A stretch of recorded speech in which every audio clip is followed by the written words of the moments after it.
नमस्कार दोस्तों, मेरे चैनल दृष्टि स्टोरी में आपका स्वागत है।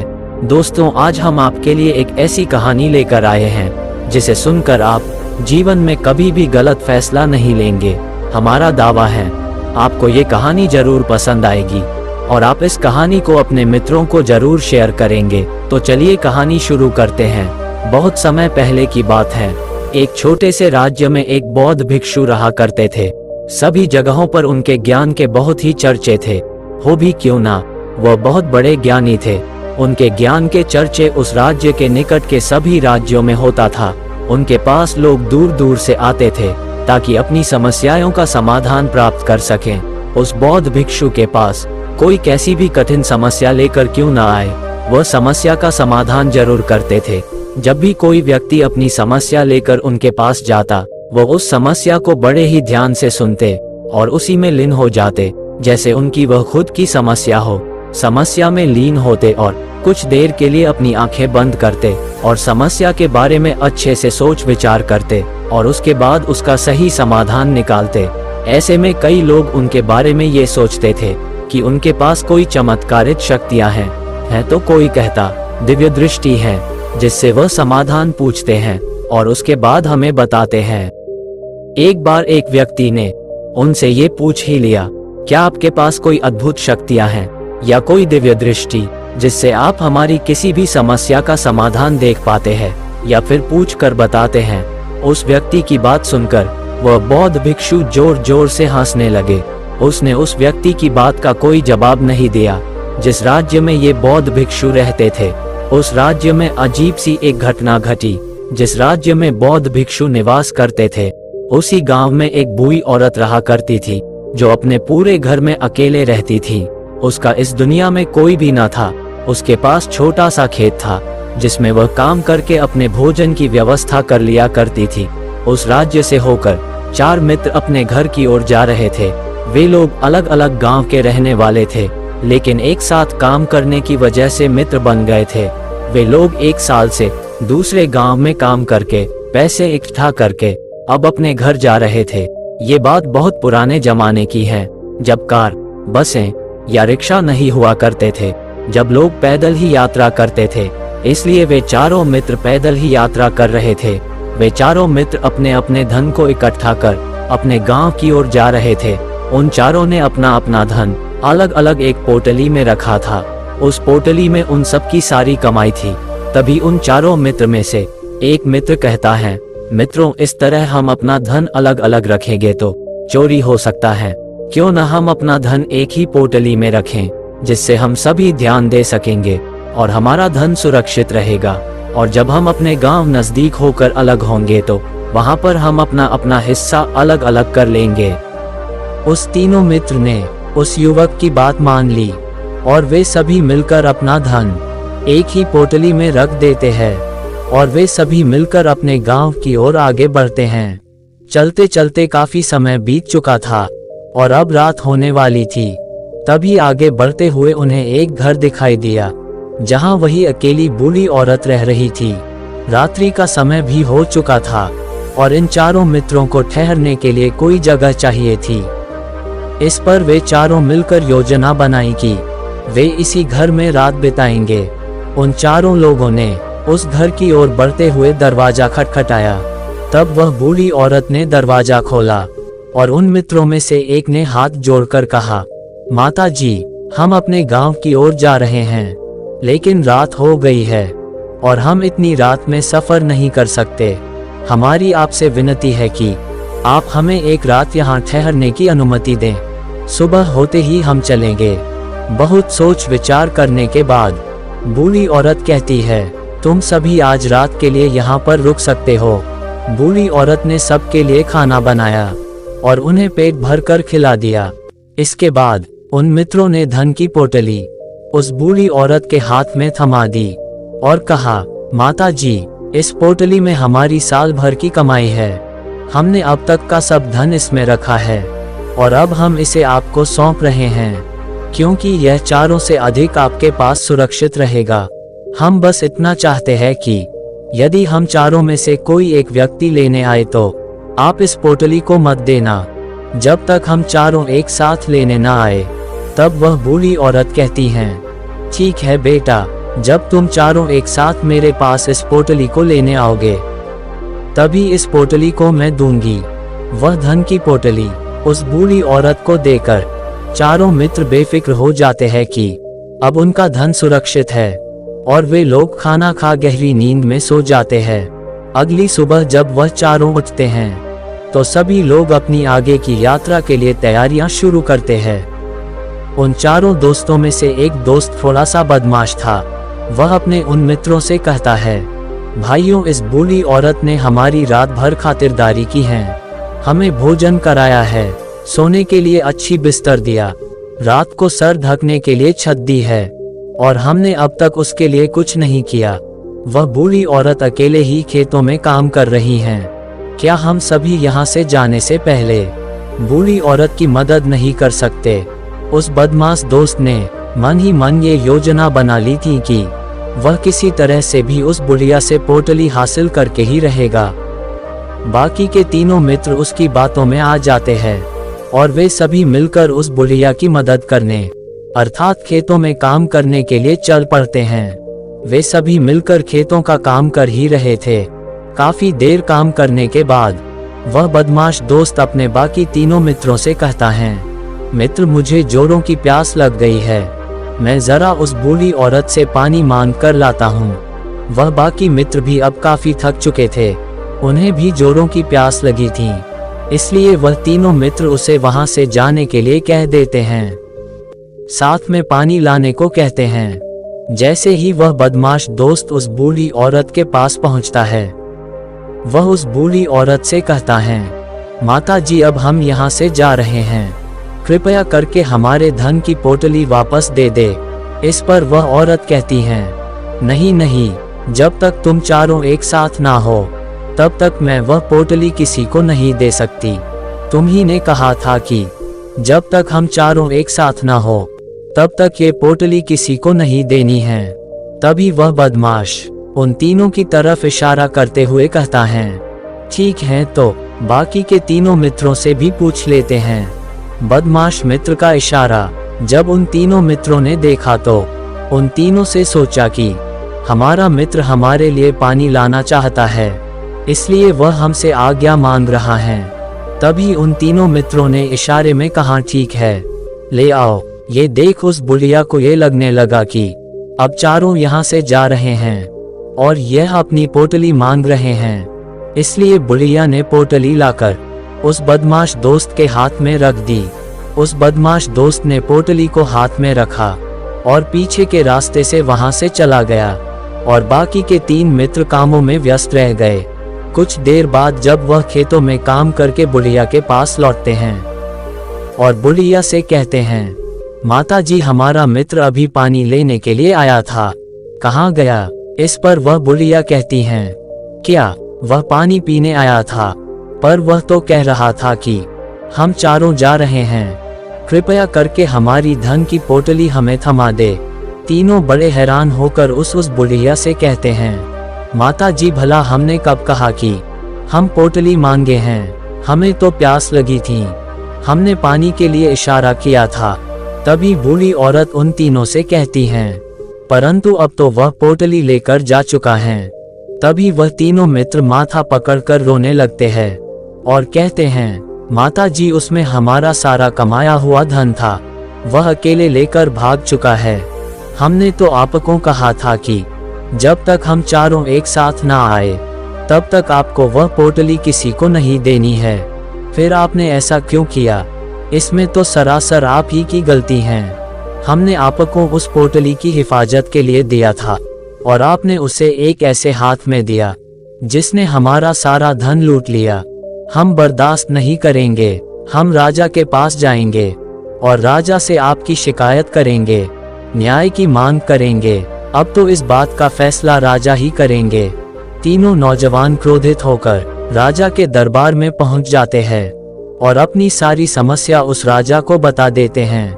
जब वह राजा उन तीनों नौजवानों की बातें ध्यानपूर्वक सुनता है तो वह तुरंत ही बुढ़िया को राज्य दरबार में पेश होने की आदेश देता है। राजा के आदेश पर राजा के सैनिक तुरंत ही उस बुलिया को राज्य दरबार में पेश करते हैं और राजा भरी दरबार में उस बुलिया को दोषी करार कर देते हैं और कहते हैं कि तुम्हें वह पोटली उस अकेले व्यक्ति को नहीं देनी चाहिए थी, जब उन्होंने तुमसे कहा था कि जब तक वह चारों एक साथ उस पोटली को लेने ना आए तब तक तुम्हें वह धन किसी को नहीं देना चाहिए था। इसमें तुम्हारी गलती है और अब तुम्हें हर्जाना भरना पड़ेगा, तुम्हें इनका धन लौटना होगा। राजा का यह आदेश सुनकर बूढ़ी औरत फूट फूट कर रोने लगती हैं और राजा ने मदद की गुहार लगाती है और कहती हैं, हे राजन, मैं तो एक बूढ़ी औरत हूँ और मेरे पास इतना धन नहीं है और न ही मेरे घर में कोई ऐसा है जो धन कमाता हो। मेरे पास इतना धन नहीं है कि मैं लौटा सकूं। मैं तो अकेली हूँ, बेसहारा हूँ, कृपया करके मुझ पर रहम करें। लेकिन राजा उस औरत की एक नहीं सुनता और वह औरत रोते हुए अपने घर की ओर जा रही थी। आखिर मैं इतना धन कहाँ से लाऊं? मैं उन लोगों का ये धन कैसे लौटाऊंगी? मेरे पास इतना धन नहीं है।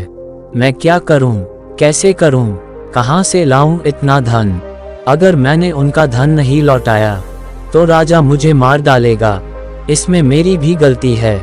जब उन चारों ने मिलकर कहा था, जब हम चारों एक साथ ना हो तो तब तक वह पोटली किसी को नहीं थामनी है। फिर भी मैंने वह पोटली केवल एक व्यक्ति को थमा दी। गलती तो इसमें मेरी ही है। ये सारी बातें सोचते सोचते अपने घर की ओर जा रही थी। तभी उस बुलिया औरत को वही बौद्ध भिक्षु मिले जो बड़ी ही आसानी से किसी भी समस्या का समाधान करते थे। तब बौद्ध भिक्षु बुलिया औरत से पूछते हैं, क्या बात है बेटी? क्यों परेशान हो और क्यों रो रही हो? इस बात पर वह बुलिया संत को सारी बातें बता देती हैं। उसके बाद कहती हैं, हे महाराज, इसमें गलती तो मेरी ही है। उन्होंने ने तो कहा ही था कि जब तक हम चारों एक साथ ना आए तब तक पोटली किसी एक को मत देना। लेकिन मेरी बुद्धि भ्रष्ट हो गई थी, जो मैंने पूरा धन किसी एक व्यक्ति को दे दिया और वह उनका सारा धन लेकर चला गया।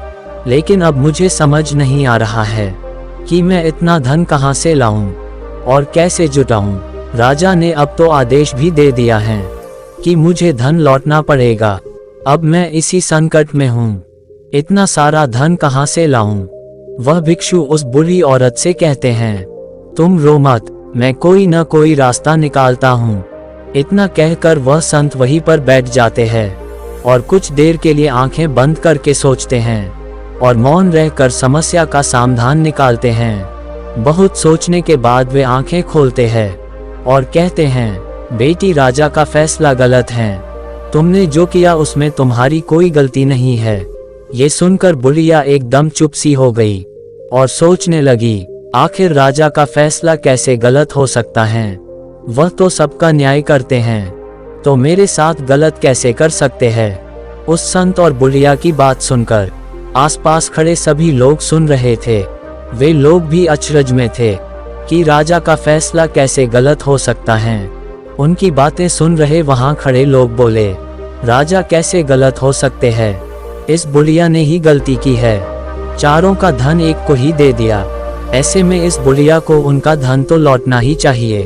तभी वह संत उस बूढ़ी औरत से कहते हैं, जाओ और राज दरबार में कह दो आपका फैसला गलत है। पहले तो बुलिया इतनी हिम्मत ही नहीं जुटा पा रही थी कि वह भरे राज्य दरबार में जाकर यह कह सकें कि आपका फैसला गलत है। संत के फिर कहने पर वह राज्य दरबार लौटी और डरते डरते बोली, हे राजन, आपका फैसला गलत है। इतना कहकर वह राजा को सारी बात सच सच बता दी।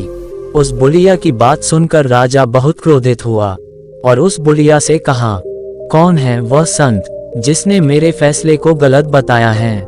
क्या उन्हें लगता मैंने सही निर्णय नहीं लिया है? मैं प्रतिदिन कई निर्णय लेता हूँ, लेकिन आज तक किसी ने नहीं कहा कि मेरा फैसला गलत है।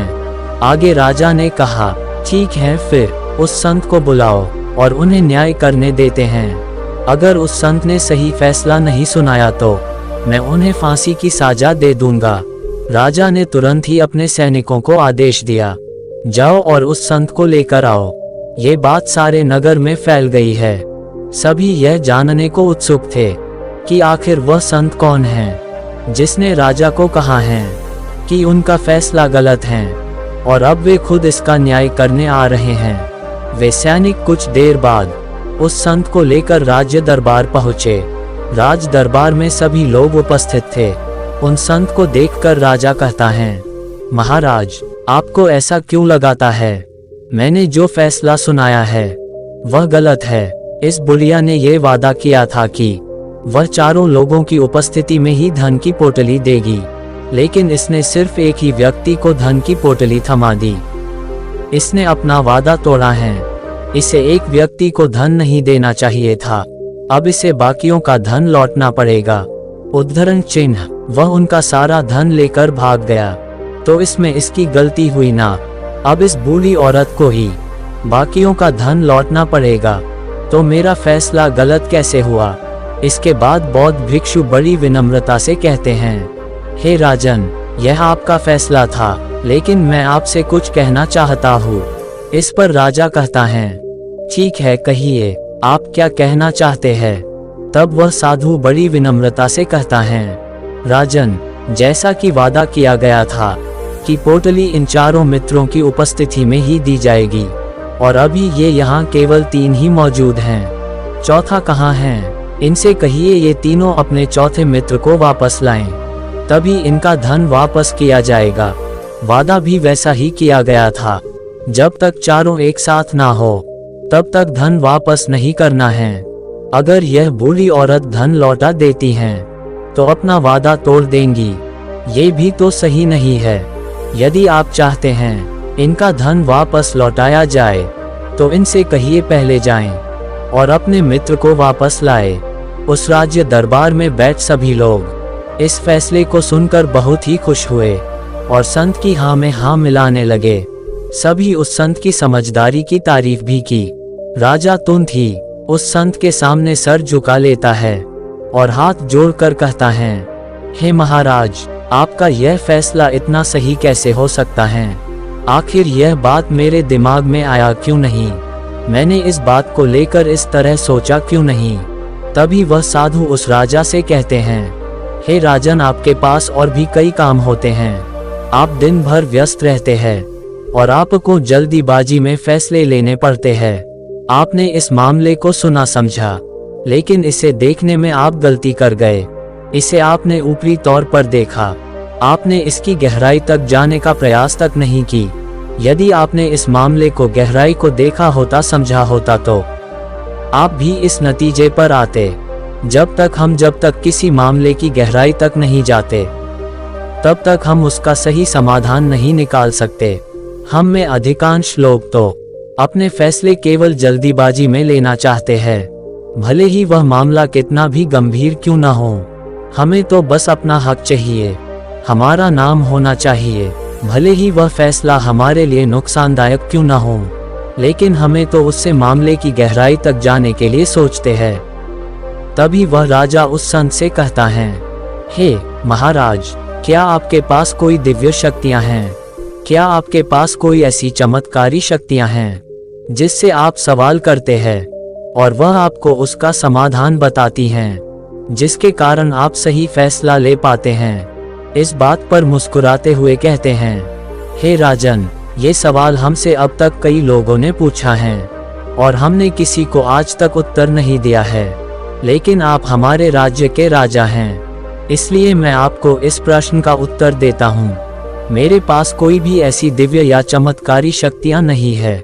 मैं हर बात को केवल गहराई तक सोचता हूँ और विचार करता हूँ, और जब मैं विचार करता हूँ तब मेरे सामने कई सारे समाधान आते हैं। फिर मैं उन समाधानों पर कई बार विचार करता हूँ, तब मैं दूसरों को समाधान देता हूँ, क्योंकि किसी एक इंसान का लिया हुआ गलत फैसला किसी इंसान का जीवन बर्बाद कर सकता है।